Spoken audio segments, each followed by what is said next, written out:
Okay, so this is a Hindu term that's predominant in the Upanishads, and it means an impression on the soul caused by a negative egoic fear-based experience associated with a belief. So now this teacher that I work with calls it an energetic signature. Same thing. I used to call it an attraction field with belief. Sounds like a menu. And so the sanskaras are the impressions that we've made upon our souls by looking at events that are real bad and fearful. They could be anything, but they are not based on love, because love moves naturally, has no impression except in the relationship experiences of the soul. So coming out of, let's just call this the Godhead, just for fun, okay? Yay for Godheads. Any other Godheads here? So there's the point, this is common experience under hypnotherapy. Maybe you've taken some of your clients back to this place. If you haven't, take yourself back first, see what it's like, see what happens to you and what you create when you come out. So it's reported in different ways, but in the beginning, there's hardly any self-identity when in the place of the Godhead. It's all union. You could say this is before the Garden of Eden, metaphorically. So when the soul is sent out, that's emergence out, and then it goes, whoa, oh fuck. You know? And it's either scared or pissed off or taking it personal. But the divine that has sent it out on its mission is not treating it with any kind of negativity or, personally sending it away without any support or love or anything like that. That, as you know, the self is still inside. And when self says, I never left you, it's not kidding. But our perception is, in this case, we'll just call it the big A, which is abandonment. I remember when I did my regression back to this place and coming out, and I went, well, there's nothing here. Well, I'll have to create something. And so I did. I created a universe. We all do that. And then I could identify with it. I gave meaning to my universe. That's what we all do on a daily basis, or when we left, quote, past tense, we did that in some way. Now, some of us have different responses in regression work. We're angry or we're forlorn. One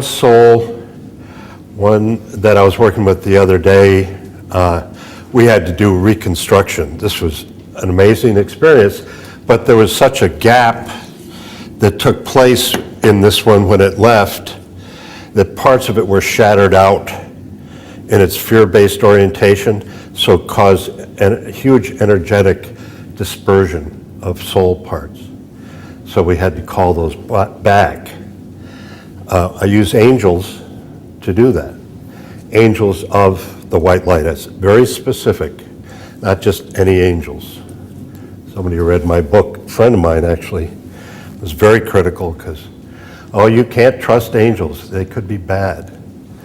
Or your clients will become dependent on them. Anyhow, she had a different view of it than I did. So Others will have different experiences. Yours will be unique. You can do it by yourself.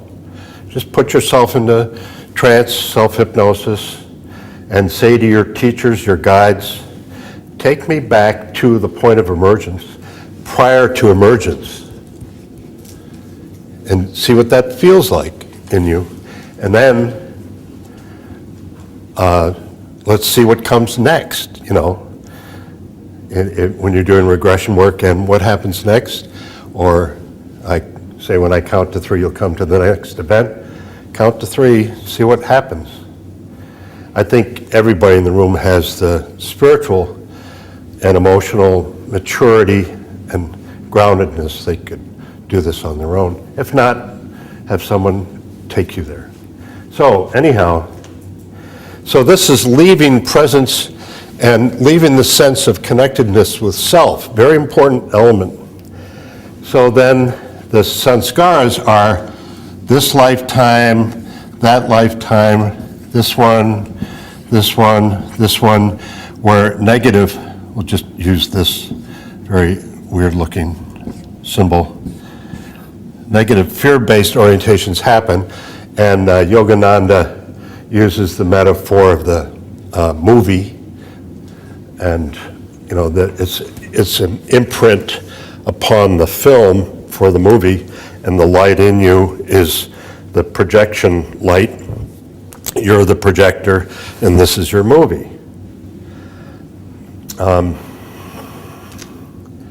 I had experience one time.